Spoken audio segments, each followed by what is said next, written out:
Hello hello welcome to my YouTube channel. हजुरहरूको सम्पूर्ण मेरो युट्युब च्यानलमा धेरै धेरै स्वागत छ।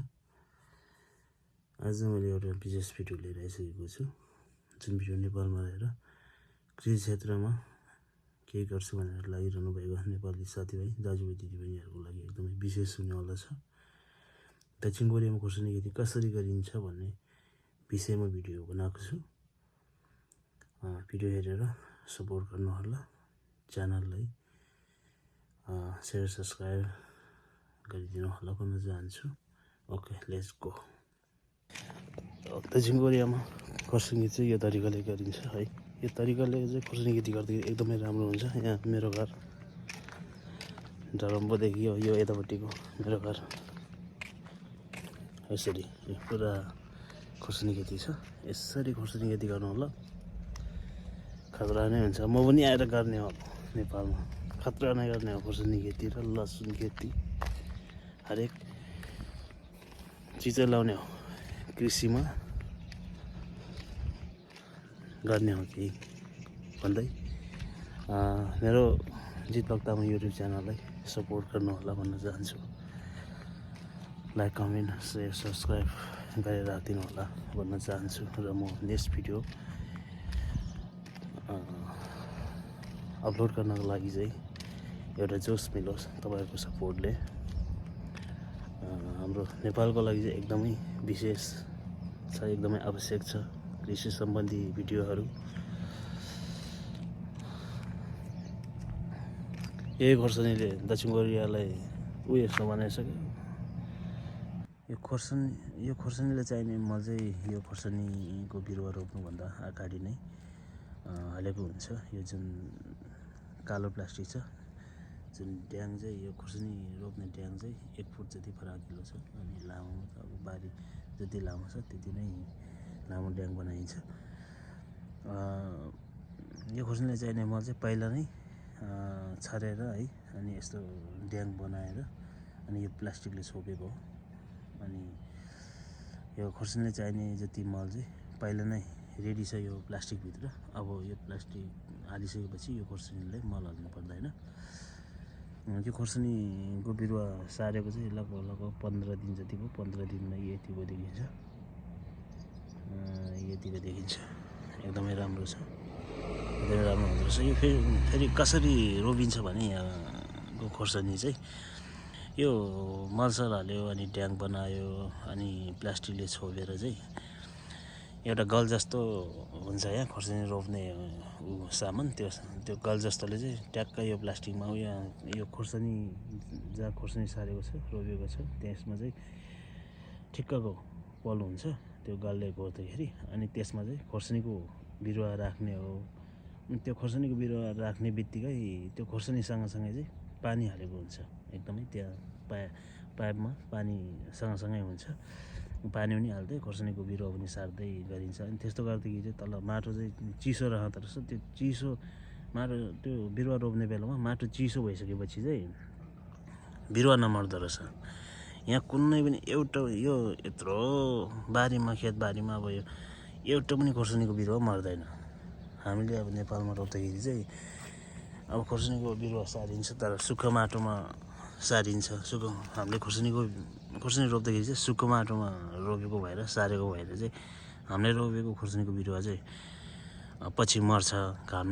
अलिकति घामले पोल्यो भने है, घामचर्को लाग्यो भने चाहिँ हामीले सारेको खोर्सानी बिरुवा चाहिँ मरिने।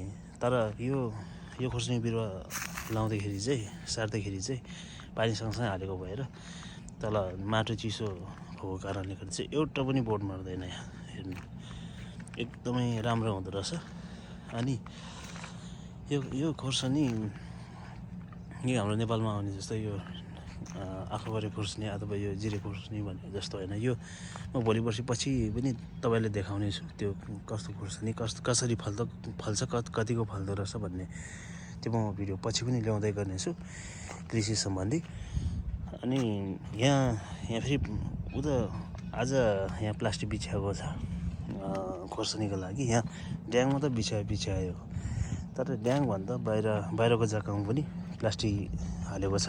यहाँ छैन, यहाँ प्लास्टिक नपुगेर यहाँ प्लास्टिक हालिन्छ। किनभने यो प्लास्टिकको हाल्नुको चाहिँ कारण चाहिँ यो प्लास्टिक हालेपछि यो खोर्सानीलाई पछि झार उम्रिँदैन। हेर्नु है त, कति फाइदा छ भने, कति डेन्जर छ भने यहाँ है। यति प्लास्टिक हालिसकेपछि चाहिँ यो खोर्सानीलाई झार उम्रिँदैन। मात्र यो प्लास्टिकबाट खोर्सानीको बोट मात्रै निस्केको छ। यहाँ चाहिँ अब झार उम्रिने ठाउँ छैन। झार उम्रियो कि त्यो प्लास्टिकभित्र मर्ने हो, त्यही भित्र मर्छ। त्यो प्लास्टिक तातो भएर झार माथि निस्किन पाउँदैन, झार उखेल्नु परेन खोर्सानीलाई। यसरी लाउँदाखेरि चाहिँ त्यो एकदम धेरै फाइदा। अनि यहाँ साइडमा अब बाहिरको यो खाली जग्गामा चाहिँ फेरि झार उम्रिन थालेको छ। फेरि झार उम्रियो भनेर त्यो पनि नउखेल्ने हो, दुःख नगर्ने हो। यसरी यतापट्टि जसरी प्लास्टिक हालिदिने हो। यो प्लास्टिक हालिसकेपछि अब 1-2 दिनमा यो प्लास्टिक घाम लाग्ने बेला यो प्लास्टिक तातिने। त्यो प्लास्टिकको तातोले चाहिँ यो अहिले देखिरहेको झार चाहिँ यो बाहिरको प्लास्टिकभित्र हुन्छ। त्यो प्लास्टिकभित्रको झार चाहिँ आफै मर्छ। यहाँ मान्छेले दुःख गरिरहनु परेन प्लास्टिक हालेपछि। यो प्लास्टिक चाहिँ कसरी हालिन्छ भने यहाँ हेर्नुहोस्, यहाँ प्लास्टिक हाल्ने मेसिन चाहिँ यहाँ छ। यसमा प्लास्टिकको रोल यहाँ हालिन्छ। त्यस्तो कुनै ठुलो मेसिन त होइन, यहाँ यो यस्तै साधारण कुरा हो। यो यस्तो बनाएर चाहिँ प्लास्टिक रोल यसमा हालेर सरर यहाँबाट पुरा प्लास्टिक तान्दै लाने हो, सर्लक्क बिछ्याउने हो। यस्तो चपस्टिक जस्तो सानो सानो सिङ्गलले साइडमा तल गाडिदिएपछि राम्रोसँग बस्छ। अबदेखि यो खोर्सानीलाई कुनै पनि झार उम्रिँदैन, एउटा झार उम्रिँदैन, एकदम सजिलो। अनि यो डन्डी छ नि, यो एल्युमिनियमको यो डन्डी जति चाहिँ किन होला भन्नुभयो होला, यो चाहिँ खोर्सानीले थाङ्रो हो। अब यो खोर्सानी फाल्ने बेलामा हाम्रो जस्तो त्यो जताततै बोर्ड हुँदैन। यो एकदमै सिधा, एकदमै स्ट्रेट हुन्छ यहाँ पुरै। यसमा चाहिँ अब टिप्नलाई सजिलो। फेरि यस्तो लाइन लाएर रोपिसकेपछि भोलि पर्सि खोर्सानी टिप्ने बेलामा फेरि टिप्नलाई सजिलो। अनि यो एल्युमिनियमको यो सेतो डन्डी चाहिँ यो भोलि पर्सि थाङ्रो हो। यहाँ एकदमै यसरी खोर्सानी रोपेपछि चाहिँ एकदमै धेरै फल्दो रहेछ है। लास्ट यो 5वटा बोटमा 1 धौरो खोर्सानी फल्छ। त्यस कारण चाहिँ यो खोर्सानीको बोट भोलि पर्सि फल्दै जाँदाखेरि चाहिँ खोर्सानीले गरुङ्गो भएर लट्छ, भाँच्छ भनेर चाहिँ यो थाङ्रो अहिले नै अब थाङ्रो माथि दिँदै जान्छ। थाङ्रोमा यो अब धागोले माथि यसमा यो खोर्सानीको बोटमा पनि अलिकति त्यो बेर्ने धागोले। अनि यसमा यो डन्डीमा बाँध्दै एकदम राम्रोसँग चाहिँ यो धागोको थाङ्रो दिइन्छ। यो चाहिँ त्यो थाङ्रो अटाउनको लागि हो यो एल्युमिनियमको डन्डी। एकदमै यहाँ माथिसम्म पुग्छ। एकदमै यो डन्डी अहिले कति लामो छ, लगभग त्यति नै अग्लो हुन्छ खोर्सानीको बोट पनि। एकदमै यो तरिकाले चाहिँ खोर्सानी खेती गर्दाखेरि एकदमै राम्रो हुन्छ। यसरी यो